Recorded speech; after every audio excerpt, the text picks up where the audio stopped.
Today I'm joined by one of Dubai's most straight-talking corporate lawyers, Bianca Gracias. My name is Bianca Gracias, for those who may be listening in and learning who I am for the first time. I run a law firm called Crimson Legal. I set it up a few years back. I love running a law firm. I love running my legal practice. I've been practicing law, if you will, in the UAE for the past 21 years. Wow. And I don't think I'll ever retire. There's so much bad advice out there and, and people listen to their friend or someone told them, well, I'll just set up here. They don't have a ratification treaty between them. Right. It would be extremely hard to enforce. You'd have to go through diplomatic channels, perhaps. Yeah. Welcome back to the Moving to Dubai podcast. If you're worried about setting up your business incorrectly, or perhaps realising too late that something you've done isn't quite as you expected, don't worry, I've got you covered. Today I'm joined by one of Dubai's most straight-talking corporate lawyers, Bianca Gracias. Bianca, thank you so much for joining me today. For anyone who may not have come across you, can you just tell us who you are and what you do? Thank you so much, Jeri, for having me on your podcast. It's not every day that somebody wants to voluntarily speak to a lawyer. So thank you very much for having me. So my name is Bianca Gracias, for those who may be listening in and learning who I am for the first time. I run a law firm called Crimson Legal. I set it up a few years back, and I love running a law firm. I love running my legal practice. I've been practicing law, if you will, in the UAE for the past 21 years. Wow. And I don't think I'll ever retire, if I may Never? say so. Never. You love it so much. Oh, that's great. Thank you. So let's dive straight in. I know that our listeners are going to be so excited to hear from you because as someone who helps business owners relocate to the UAE, set up companies here, the legal side of it is very complicated and arguably the most important side of it. So what would you say is one of the biggest legal mistakes, if you like, or things that people maybe don't consider when they're setting up a business in the UAE that they absolutely should consider from a legal perspective? It's a very good question. Thank you for asking that at the get-go. Yeah, so Pushing me on one the of the spot. hardest ones, sorry. So one of the hardest ones, I agree.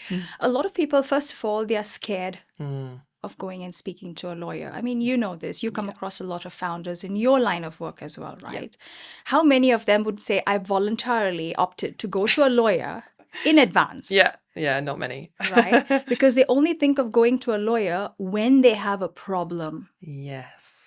That's so true. Yeah, it's not preventative. It's reactive. Never preventative. You never think I'm going to go to a lawyer because a lawyer is going to help me structure my business correctly so I can scale in a compliant manner. Yes. They don't look at a lawyer and think a lawyer can actually help me make money. Yeah, exactly. And keep me protected and make sure I'm doing everything right. Exactly, because compliance is not on anybody's checklist. No.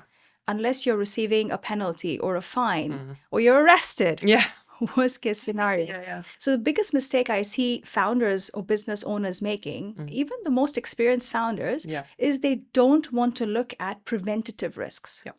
They want to look at what the remedy is, and that's when they pay a lot of money. Sure. They have a lot to unravel, and it's quite complicated, even for us lawyers. Yeah, for sure. I would say if you come speak to me before any problem were to occur, you pay me a fraction of the fee that you would pay a litigation lawyer. Yes, that's right? so true. That's so true. And I mean, even being completely honest, because you've done lots of legal work for my firm in different areas of my business that I've needed, and I have been guilty of sort of going, oh, I've just heard someone say, I think I need you to check this for me, or Bianca, can you? And rather than, like you say at the beginning, going, let's just get everything right from the start, then I'm sort of saying to you, can you check my terms and conditions and make sure that they're, legally compliant in the UAE, or what do I need to change? And that's harder in some ways to go through what someone already has and try and make it work. Right? Like that's a harder thing to do. Yeah, I want to clear one misconception that a lot of founders have. Right. They think they should go to a lawyer only to be compliant with the laws and avoid penalties or fines.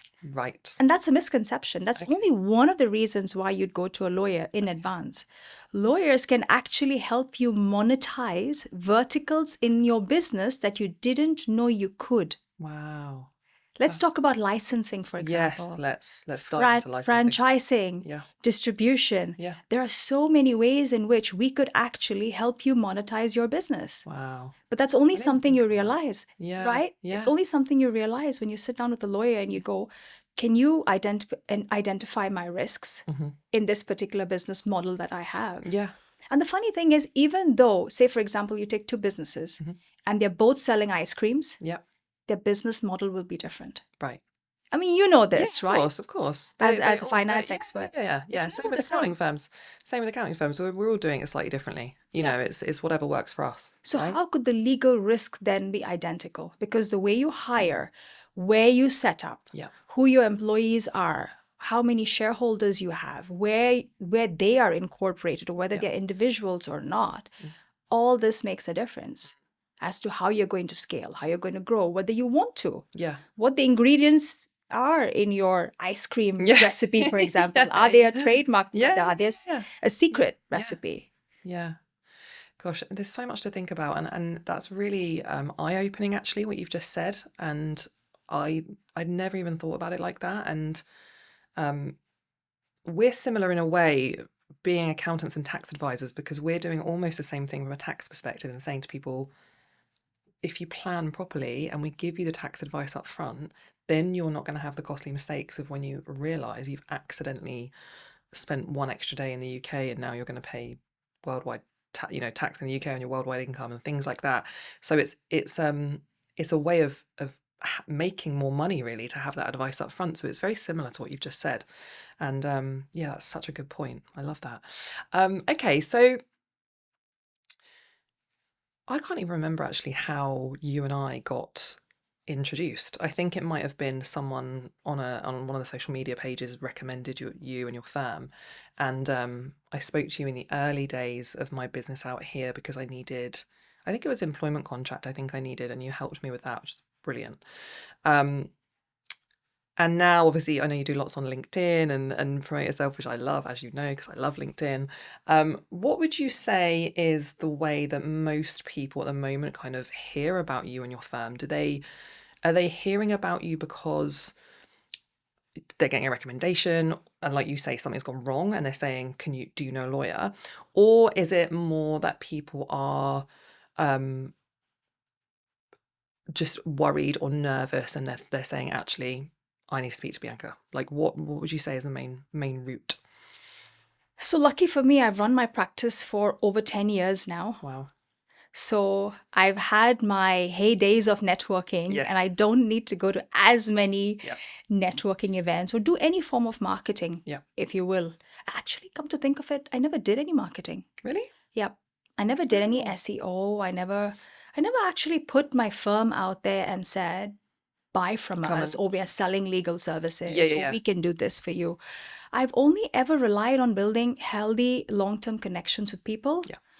And I think up until this day, all our clients are recommended to us. Wow. 100% of them. That's amazing. Nobody ever writes in through our contact form on the website and says, can I get some legal services? Wow. Just off the bat. Yeah. Like everybody's referred to us. Which just shows the incredible level of service that you offer. And I know that personally. Not only have Smooth used your services on a number of occasions, but your firm is who we recommend all our clients to.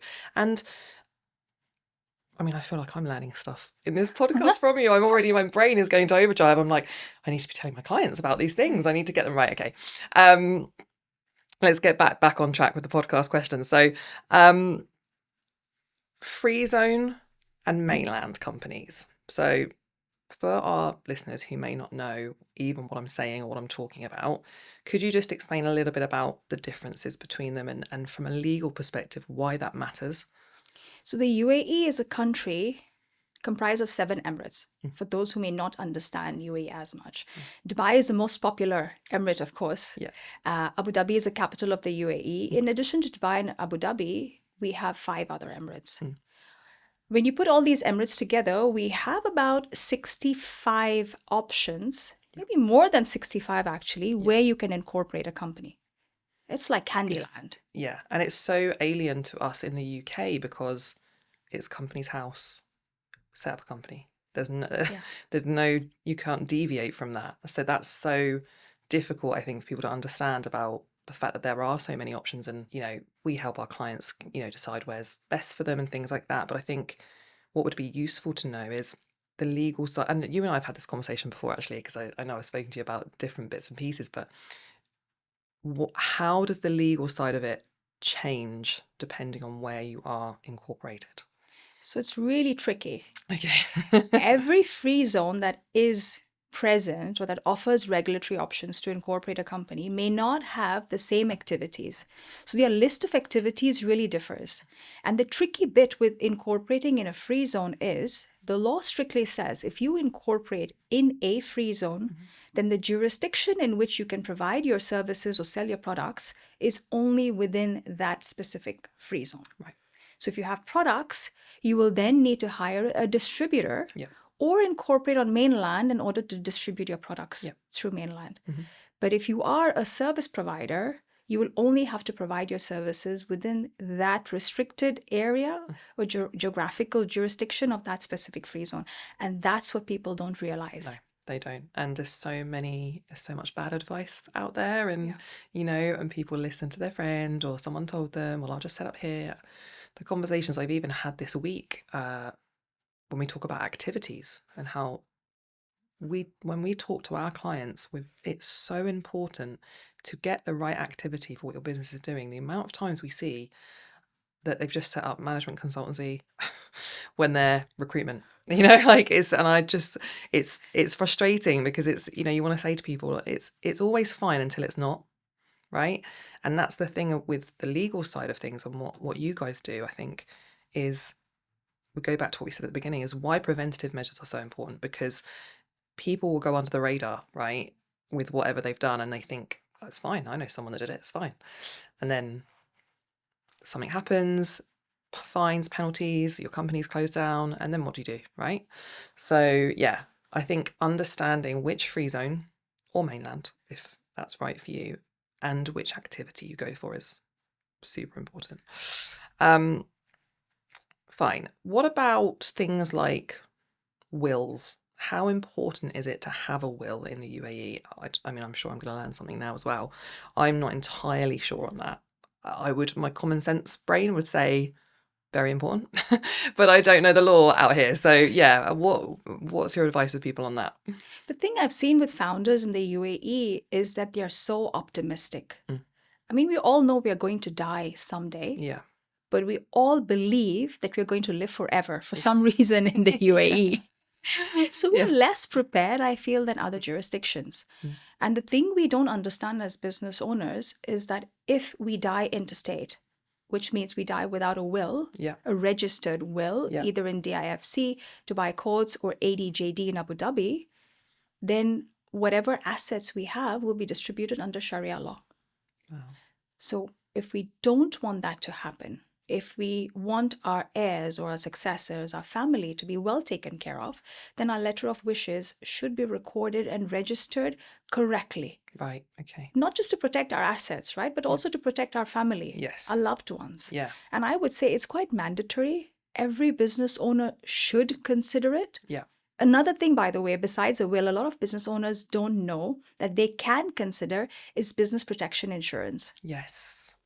So if, goodness forbid, one of the founders passes away, a form of a life insurance policy is then paid out to their loved ones. Right, okay. Or they could opt for it to be distributed to the other shareholder. Yeah. In turn. So you can state your wishes there, but the business protection insurance is something that is so not known. No, and we have it in the UK. It may be slightly different, that it's more like business interruption.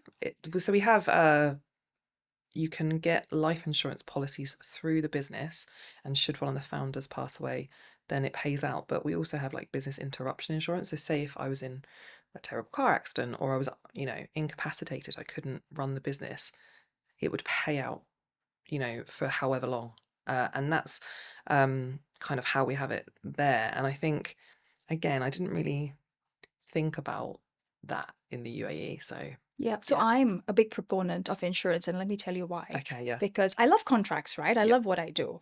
But I know that, goodness forbid, something happens and I need to enforce a contract it's going to take me a while. Yes. But insurance will pay you out much faster. Right. Okay. So whenever you have a risk and you want to mitigate that risk or protect yourself from a risk, Yeah. I always say try and get insurance and a contract in place if you can. Yes. So if you're talking about legacy matters, try to have a will registered. Yeah. In addition to that, try and get business protection insurance if you are a founder in the UAE. Yeah, that's such good advice. Thank you. I really, yeah.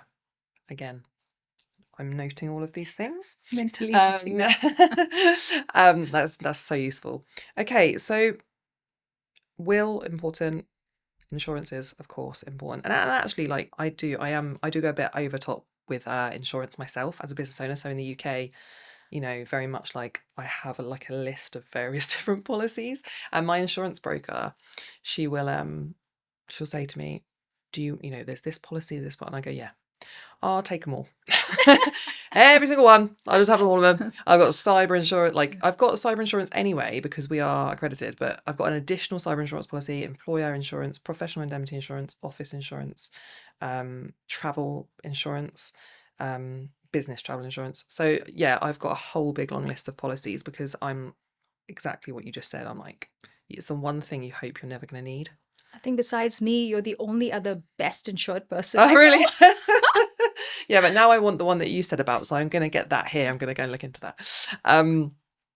Great. So what's the most common thing that business owners come to your firm wanting, or top 3, if that's easier? Believe it or not, shareholder disputes. Really? We're not a litigation firm. I want to clarify. We provide legal consultancy. Right. But the biggest issue that we deal with are either co-founder disputes or shareholder disputes. Right. And this mostly happens in cases where they don't have shareholder agreements in place. Yep. And where they've not gone through an exercise with a lawyer, basically training them on various risks involved in a relationship where you have 2 or more co-founders or shareholders. Yep.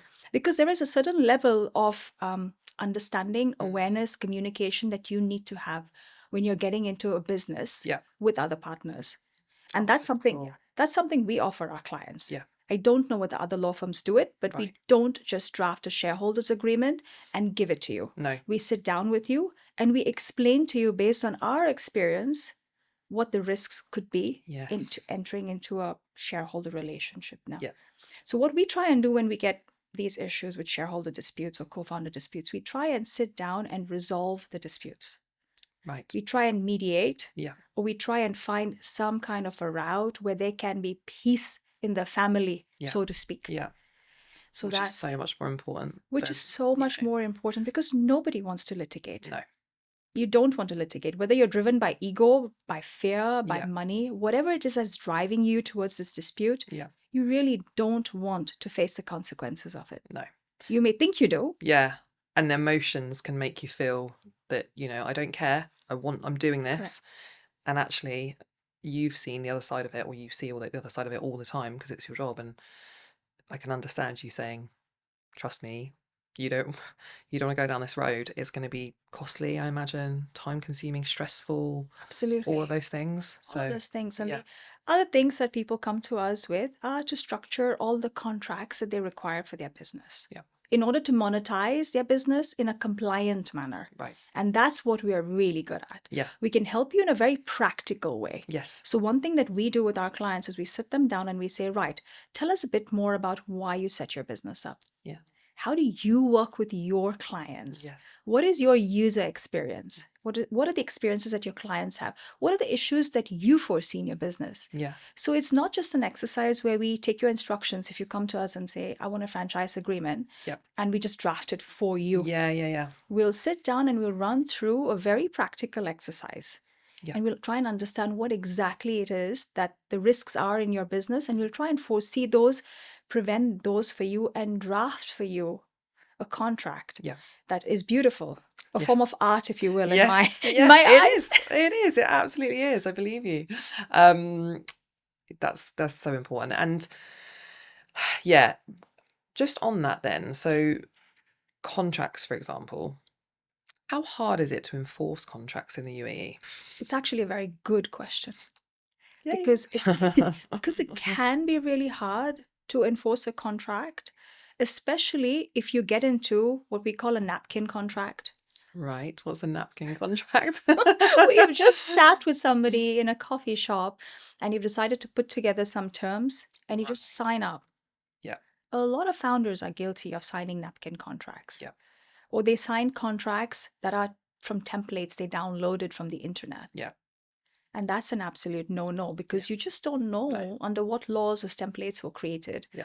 which lawyer in which jurisdiction created those templates, whether they're outdated or not. Yeah. So that is an absolute no-no, I would say. But that's when contracts largely become unenforceable. Right. The other thing is, if you have a contract and you've not drafted in the dispute resolution clause correctly. Right. And I think I've seen this come up when we've had discussions in the past. So just explain that for our listeners. So say, for example, you're a business incorporated in the UAE and you want to do business with somebody in Spain. Yes. So then what would be the dispute resolution clause in the contract? Would it be Spain or Would would it be Spain? here? What do you think? Well, I think if you're a business owner and you've incorporated here, that you would want it to be here. You wouldn't want it to be in another country that you don't have any experience of and you're not based in, because then that gives the other person a huge advantage, I would imagine. Yeah, but here's the misconception, right? Okay. You being based in the UAE would obviously say, I would want the governing law and dispute resolution to be here in the UAE. Yeah. Now, let me pose another question to you. Say, for example, there were a dispute under that contract and you had to file a case. You would file it, say, for example, here in the courts in the UAE, whether it's the DIFC, ADGM, or the Dubai mainland courts or Abu Dhabi mainland courts. Yes. How would you then enforce that judgment in Spain? Yes. I don't think, well, It that would would be be that'd be hard, difficult. That would be really difficult. cumbersome, Yes. very expensive. Yeah. And there is a risk if the courts of Dubai, say, for example, the courts of Spain, let's take courts of Madrid, they don't have a ratification treaty between them. Right. It would be extremely hard to enforce. You'd have to go through diplomatic channels, perhaps. Yeah. And then when it reaches to Spain, the courts in Madrid, they may or may not enforce it. Yeah. That sounds awful. Yeah. Right? So when you draft the dispute resolution clause, you have to foresee and think, what are the chances that I would need to bring a claim against that party, the counterparty in Spain? Or what are the chances that they would then in turn want to file against me? Yeah. In this current example, if they had a claim against you, you're making it extremely easy for them to file a case against you. Because you've said UAE. Because you said UAE. Which is where you are. Which is where we are. Exactly. Right. So I was wrong.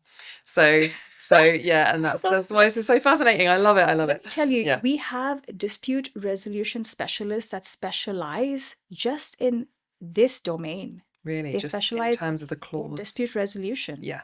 This is why, and very often dispute resolution lawyers or litigation lawyers, if you will, hate contracts lawyers because they don't understand these nuances. Yeah. And when there is a dispute and they receive a contract that is so badly drafted, they go, what am I going to do with this badly drafted clause? Yeah. And what's the relevance of, for example, because this is something, again, that you and I have discussed previously, but I never actually asked you, was about the relevance of having it as DIFC in the UAE when you're just, because I know a couple of times you've said make sure it says DIFC. Is that because if you're a free zone it's better, or is that what is the benefit of that? So the benefit of DIFC or ADGM, if you will, both these jurisdictions run off the English law. So their laws are based off English law. Okay. The other thing is they have something that we call a small claims tribunal. Right. So if I'm not mistaken, any claims below 500,000, I think they can go up to 1 million dirhams, right, can be referred to the small claims tribunal if you opt in.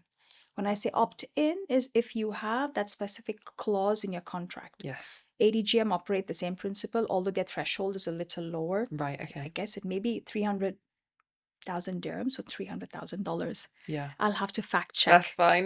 Don't put you on the spot. Yeah. They have a similar principle. And the benefit is in the small claims tribunal, everything is in English. So the proceedings are in English.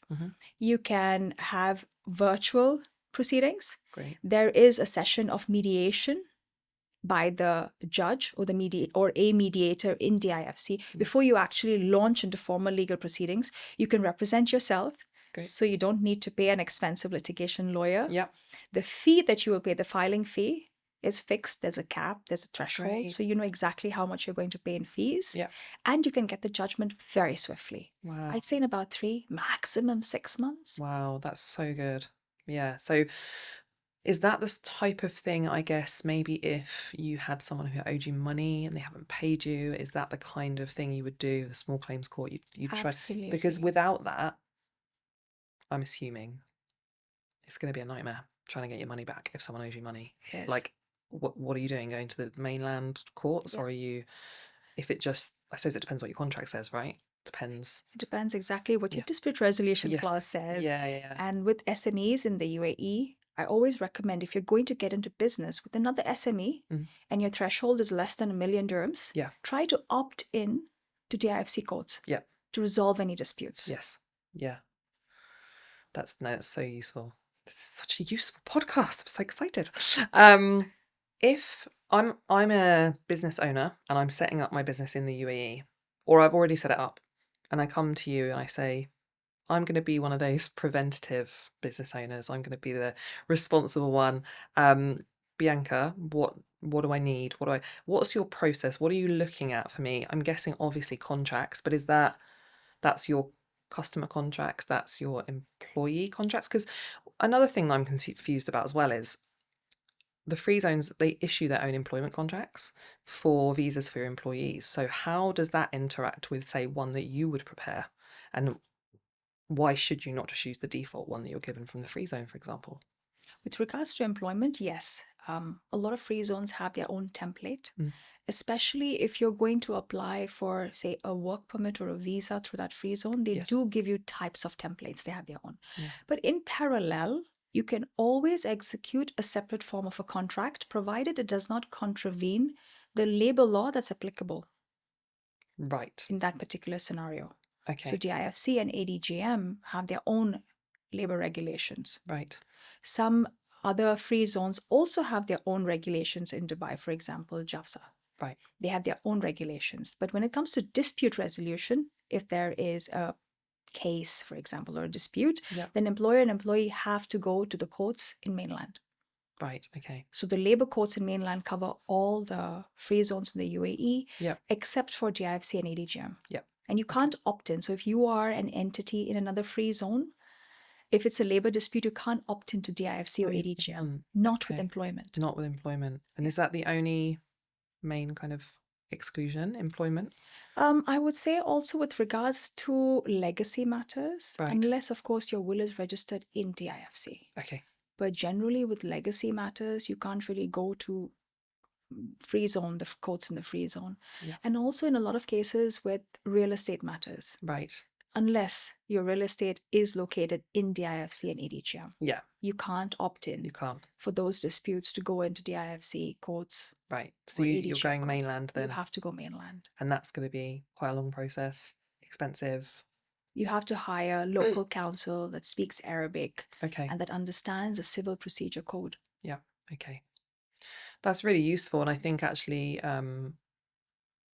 maybe a lot of business owners don't realize that with employment contracts. I think that two things that you've said. One, you can have another contract that runs in parallel. So I think that's super important, because business owners will be given their default one, for example, by the free zone, just not think about it again until something goes wrong. And then, well, I wanted my employee to have to work these hours, and well, that's not what the contract says. So I think that's important. But also knowing if it goes wrong, it's a long process. It's a mainland. Yeah, but let me add a very useful tip in there. Yes. You have to make sure that the employment contract that you sign separate to the free zone contract or the mainland contract, if you will, has to specifically have a clause that states that it runs or is supposed to be read in conjunction with that specific contract that's registered with the authority. Okay. It is always advisable to add this clause in there. Yeah. And ideally also preferable that you sign it after or together with the contract of the free zone or the Right. mainland. Yeah. Because whatever contract is signed after is what actually precedes Oh, or supersedes, okay. if you will. So they run in conjunction, but the later one takes precedence? Takes precedence because more often than not, when we draft contracts, we add a little clause in the boilerplate section or the miscellaneous section or the section that nobody ever The reads. bit that no one reads, yeah, You know what I'm talking about, the little bit at the end. Yes. And there will always be a little clause in there that says, this contract supersedes any previous contracts that we may have. Yep. And if you sign the free zone or the mainland contract and register that with the regulator after you have signed your contract, Yes. that supersedes. Right. Okay. So you have to be a little careful with the wording Yes. to specifically agree in both contracts or Yeah. a contract that Yep. they are to be read in conjunction with each other. Yes. And another thing is you should never try to take away any rights of the employee Right. arbitrarily. Like, what do you mean? For example, we've seen a lot of employers in the UAE come to us and say, can we get the employee to pay for their visa costs or their medical costs? Yeah. And that's an absolute no-no. No. As an employer, that's your overheads. Yeah. That's your cost to bear. Mm. So we can't put that in the contract. We Right. can't camouflage that in the contract. That's an absolute no-no. Okay. And what about if the free zone contract says that they get 30 days annual leave, and the new contract that's signed says they get 28 days annual leave? You've taken away something, but is that fine because A, it's in line with the law, and B, it was signed afterwards? Yeah, you can't contravene the law. No. You can give additional days if you want. Yes. You can give more benefits to your employees. Yes. But you can't take away anything that has already been prescribed in the law. No. So the law says 30 days, Mhm. so you can't give them Can't less give than them. 30 days. Yeah. You could convert that into working days, if you will. Right. Okay. You could do that. Yeah. 22 working days. It still ends up It's being still calendar it's the days. same. Yeah. Yeah. It's the same. Great. Something slightly different then. Do you see Dubai becoming more regulatory or more kind of business friendly, if you like? Definitely think it's becoming more business friendly. Yes. It's becoming more international, if you will. Yes. We've been, number one now on the National Yeah. Economic Index? Yeah. I think there is one of those indexes that measures cities, business environments, and Yeah. we're number one. We're Yeah. number one.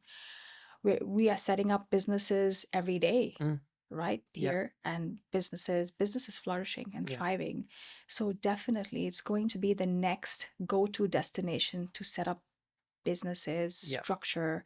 How many family offices are moving over? Yeah.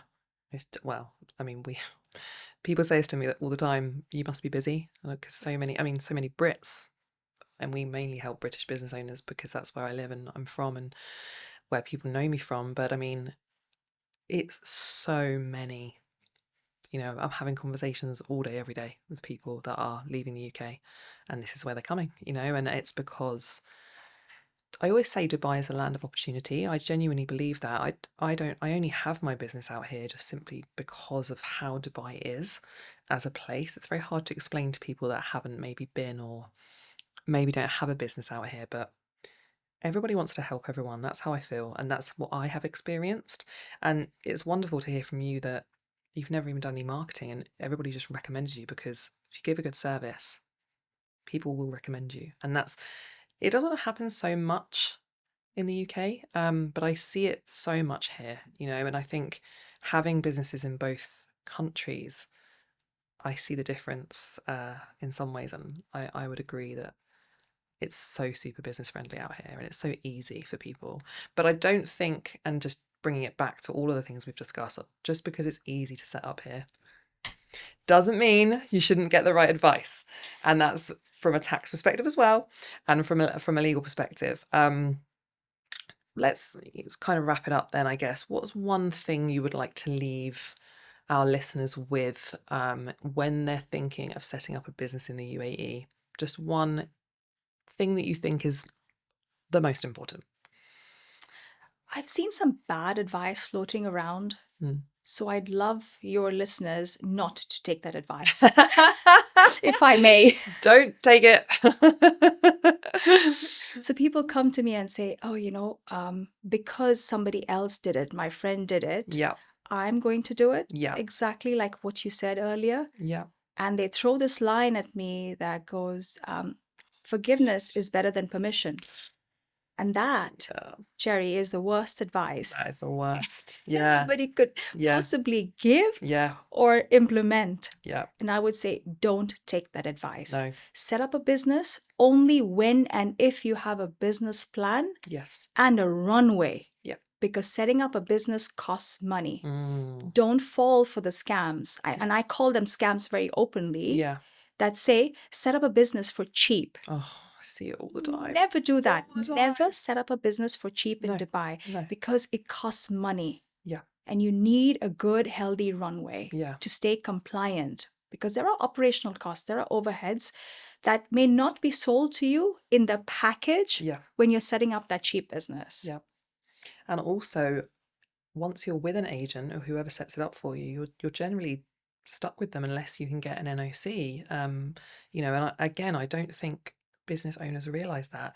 We often have business owners come to us and say, "Can you do our renewal?" Well, possibly we can do it, but it's whether you can get an NOC from your original agent and no objection certificate for people that are listening. It's a small thing, but they don't realize that because they might go for the cheap option. Oh, it's fine. I just want to get it set up. I just need it quick and I want to get it set up. So I'll just go with the, 4,000 dirham company setup cost that they see on Instagram. And yeah, it just causes issues down the line and lots of unexpected costs, I think, that people don't know about. So that's great advice. Love that. Thank you so much for being on my podcast. I have learned so much. So I know for a fact our listeners will have learnt loads. So I'm so grateful. Thank you so much. Thank you so much for having me. It's not every day that a lawyer gets to come on a podcast and talk legal mumbo jumbo. So thank you so much for having me. You're welcome. If you've enjoyed this episode, don't forget to subscribe to my channel for lots more information about Dubai, property, business, and everything that you need to know before making the move. I'll see you in the next one.